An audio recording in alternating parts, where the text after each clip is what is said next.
G'day members, Earl McGlinn, your teaching professional here at the Lakes Golf Club. I am joined here by Harry McMillan, one of our assistant professionals. How you going, Harry? Good, how are you? Yeah, I'm very good, thank you, mate. Here on this brisk morning out down on the 13th in the Valley of Sin. I'm sure a lot of people, you have seen this shot in particular. So we're going to go through a few different options here that you might consider or think about. I'm going to show Harry's going to show a shot that he'll gravitate to here with his 60 degree. But also a couple of options. Yeah, I've got a putter here and a hybrid. We'll go through those shortly. But Harry, talk us through what you'll do here with your 60 normally when you're playing this shot. Well, I'd always gravitate towards the 60. It's something I practice a lot more than hybrid or a putter from off the green. So it's just more of a confidence thing.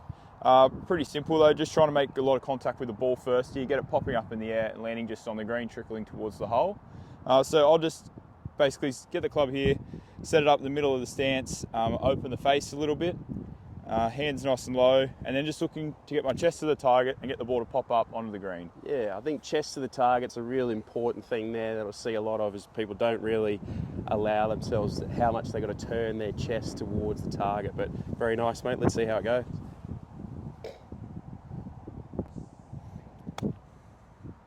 Okay, a little bit right can happen on these shots here, but still leaving us with about 10 foot up the hill there. We're going to move along to favoured choice here, the putter by most. When in doubt, putt it out. Some of you might have heard me say.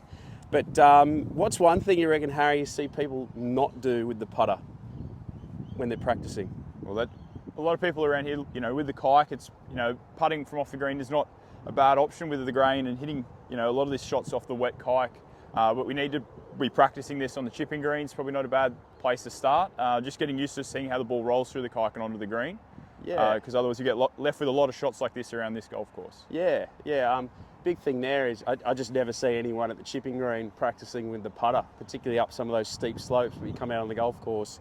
Get in this position here, I don't know, I'll put a number on it, maybe 85 to 90% of members will pull the putter out here because they just don't feel confident, but then they'll get around the chipping green and they'll try and chip with their 60 or sand wedge. So I suppose one key thing here, you agree with this, Harry, is don't get too stiff-wristed on these shots. We're not really looking for total accuracy. It's about getting the ball up and running up onto the green with enough energy. So feeling nice and relaxed. You can feel a little bit of extra play in those wrists, okay, like Harry's going to show here in this one running up this hill nicely. Yeah, nice. You'd see like that. Oh, that's a great shot. He's hit that to a foot. So like that is without a doubt a great option, but just some key things there about being nice and relaxed through the wrist, allow a bit of play to get enough swing and energy on the putter, but also actually practice this shot. So practice it around the chipping green. Don't feel like someone will laugh at you. I certainly won't. I'll give you the thumbs up for that one. But last option here, which I think is a great option, is using a hybrid or a fairway wood. So Harry's going to talk us through this one, but for me personally, why I'd use this is because you get a little bit of extra pop off the face. There's enough loft to get it going, but you could also lean it forward. So you're locking the wrist out there, Harry, are you?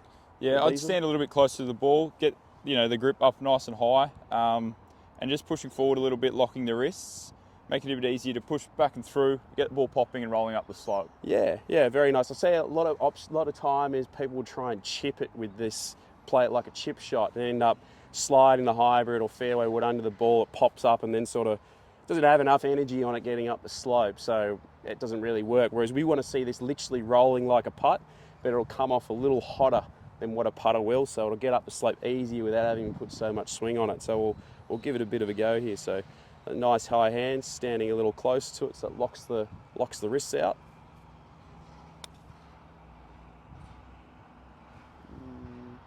A little bit short, but definitely, again, better option, I think, than a lob wedge there. Would you agree, Harry? I've proved it as well. I've probably hit the worst one was the lob wedge, which exactly is something right. I would gravitate That's a good towards, example, yeah. Because you have with that lob wedge, the ball's sitting down a little bit. Same with the putter and same with the hybrid, and obviously end up with a better result. But if you have any more questions on that or looking for any more information, please feel free to come and see me down at the academy, or obviously you'll see Harry floating around the shop or even practicing. Don't be scared to go up and ask him some questions. But thank you for watching. Cheers.